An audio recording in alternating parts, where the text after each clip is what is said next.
Hello students, welcome to wait for job. আজকে তোমাদের জন্য কারেন্ট অ্যাফেয়ার্স এর একটা বিশেষ ক্লাস নিয়ে চলে এসেছি।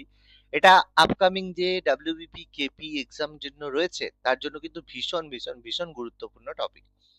আজকের কারেন্ট অ্যাফেয়ার্স ক্লাসে আমরা আলোচনা করব যে ভারতে এক বছরের মধ্যে কি কি গুরুত্বপূর্ণ পদে কোন কোন ব্যক্তিদের নিয়োগ করা হয়েছে বা অ্যাপয়েন্টমেন্ট করা হয়েছে। এটা এরকম নয় যে স্যার লাস্ট 2 মাসের যারা অ্যাপয়েন্টমেন্ট হয়েছে তারা পড়বে, এরকম ব্যাপার নয় কিন্তু।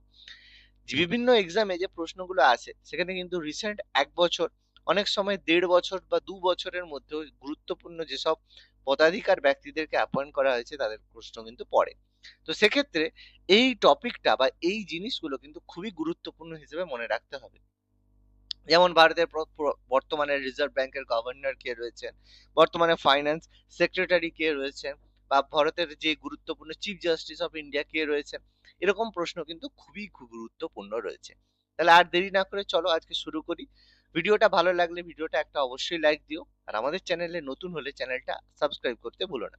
তো চলো শুরু করা যাক। প্রথম প্রশ্ন কি বলেছে, 2025 সালের নভেম্বর মাসে ভারতের 53তম প্রধান বিচারপতি বা চিফ জাস্টিস অফ ইন্ডিয়া হিসেবে কে শপথ গ্রহণ করেছেন।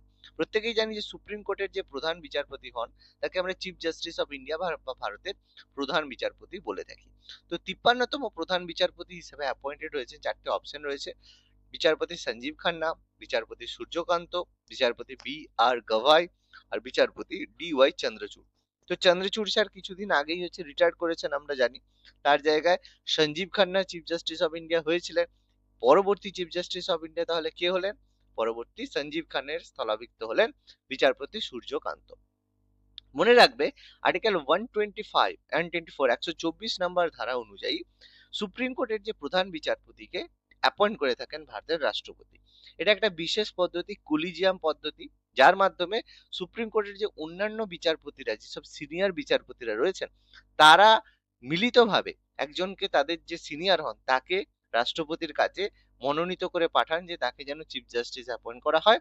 রাষ্ট্রপতি সেই মনোনীত করে। এই কলিজিয়াম পদ্ধতি কিন্তু আমাদের বিচার ব্যবস্থার মধ্যে রয়েছে।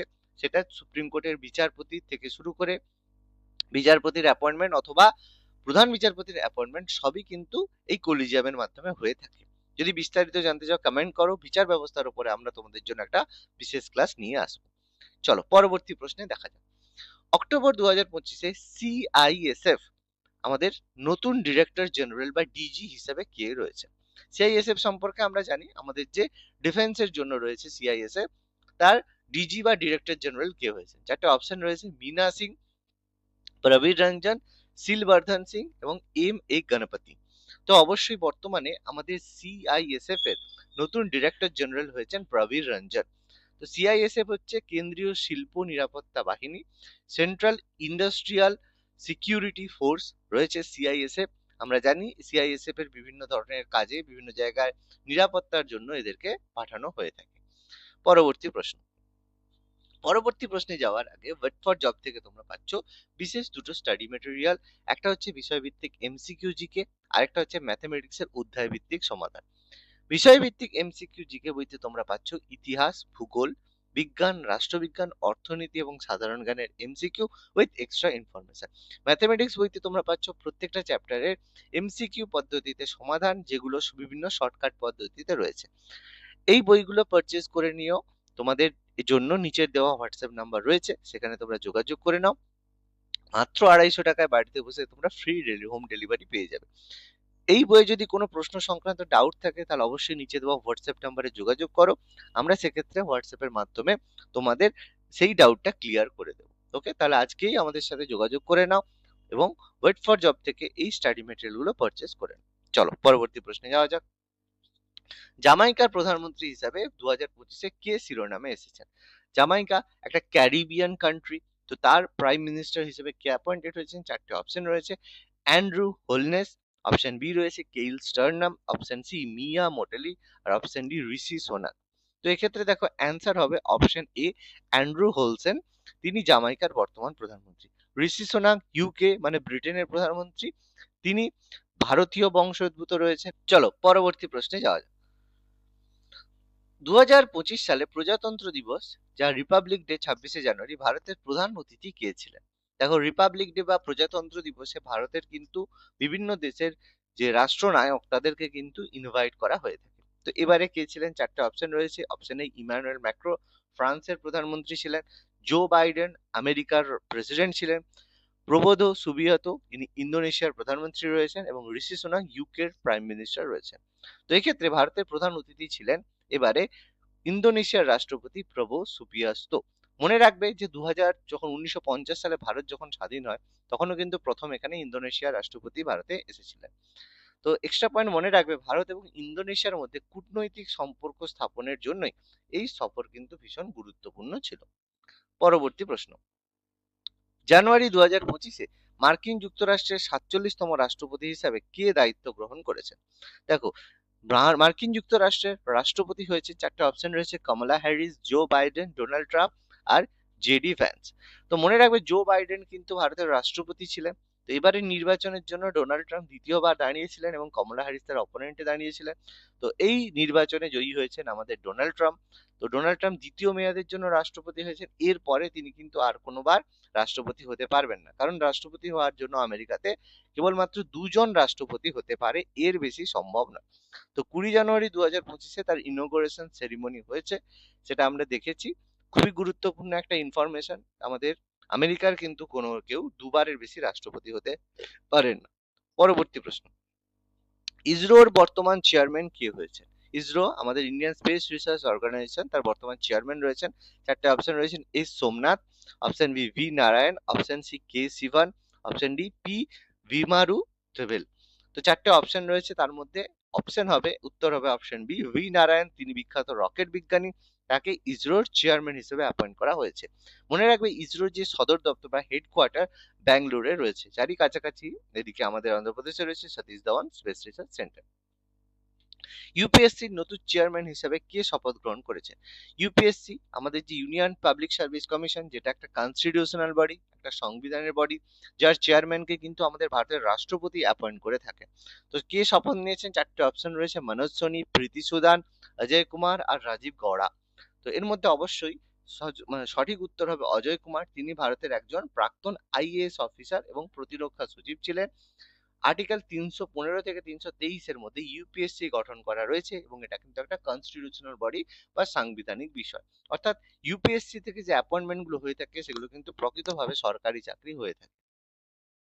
পরবর্তী প্রশ্ন, মহারাষ্ট্রের প্রথম মহিলা মুখ্য সচিব মানে ফিমেল ফাইন্যান্স মানে চিফ সেক্রেটারি কে হয়েছেন? চারটে অপশন রয়েছে, সুজাতা সুনিক, রীতা রিনা রয়, মীরা বড়ুয়াকর এবং কিরণ বেদি। তো অবশ্যই মহারাষ্ট্রের প্রথম মহিলা মুখ্য সচিব হয়েছেন সুজাতা সুনিক। কিন্তু জুন 2025-এ এই পদ পেয়েছেন। এটা খুবই গুরুত্বপূর্ণ একটা পদ কিন্তু তাকে দেওয়া হয়েছে। জুলাই 2025-এ ঝাড়খণ্ডের নতুন রাজ্যপাল হিসেবে কাকে অ্যাপয়েন্ট করা হয়েছে? চারটে অপশন রয়েছে, সন্তোষ কুমার গঙ্গোয়ার, রমেশ বাইস, সিপি রাধাকৃষ্ণন এবং দ্রৌপদী মুর্মু। তো এখানের মধ্যে দ্রৌপদী মুর্মু ম্যাডাম হবেন না, তার কারণ তিনি বর্তমানে ভারতের রাষ্ট্রপতি রয়েছেন। সিপি রাধাকৃষ্ণন হবে না, কারণ তিনি ভারতের উপরাষ্ট্রপতি রয়েছেন। তো এই দুটোর মধ্যে অপশন হবে, তাহলে কোনটা অপশন হবে? অপশন এ হবে, সন্তোষ কুমার গঙ্গোয়ার। তিনি সিপি রাধাকৃষ্ণনের পরে এই দায়িত্ব গ্রহণ করেছেন, কারণ সিপি রাধাকৃষ্ণন উপরাষ্ট্রপতি হয়েছেন, ফলে ঝাড়খণ্ডের রাজ্যপালের পদ শূন্য ছিল, সেই কারণে তাকে এই পদটি দেওয়া হয়েছে। পরবর্তী প্রশ্ন, রাষ্ট্রপুঞ্জের পর্যটন সংস্থা ইউনাইটেড নেশন ট্যুরিজমের প্রথম মহিলা প্রধান কে হয়েছে? মহিলা প্রধান কে হয়েছেন? Option A Hillary Clinton, option B Shaikha Nasser নাইওয়াল, option C Sheikh Hasina, option D Amira Al Taweel. তো ইউনাইটেড নেশন ট্যুরিজমের প্রথম মহিলা প্রধান হিসেবে অ্যাপয়েন্ট করা হয়েছে সাইখা নাসের আল নাইওয়াসকে। তিনি বর্তমানে সংযুক্ত আরব আমিরাত যে ইউএই রয়েছে, ইউএইর একজন নাগরিক। পরবর্তী প্রশ্ন, ভারতীয় সেনাবাহিনীতে vice chief of army staff হিসেবে কাকে অ্যাপয়েন্ট করা হয়েছে? খুব গুরুত্বপূর্ণ একটা পদ, আর্মি স্টাফের ভাইস চিফ হিসেবে অ্যাপয়েন্ট করা রয়েছে। চারটে অপশন রয়েছে, M B Suchindra Kumar, option B Upendra দ্বিবেদী, যেনার নাম বারবার আমরা শুনেছি, পুষ্পেন্দু সিং এবং বি এস রাজু। তাহলে বলো কে অ্যাপয়েন্ট হয়েছেন? তাহলে অপশন সি হবে পুষ্পেন্দ্র সিং। উপেন্দ্র দ্বিবেদীর সাথে কিন্তু গুলিয়ে তোমরা ফেলবে না, পুষ্পেন্দ্র সিংকে কিন্তু এবারে অ্যাপয়েন্ট করা হয়েছে vice chief of army staff. তিনি সেনাবাহিনীর আধুনিকরণের উপরে জোর দিয়েছেন, যাতে যুদ্ধতে আধুনিক অস্ত্রের মাধ্যমে যুদ্ধ করা সম্ভব হয়।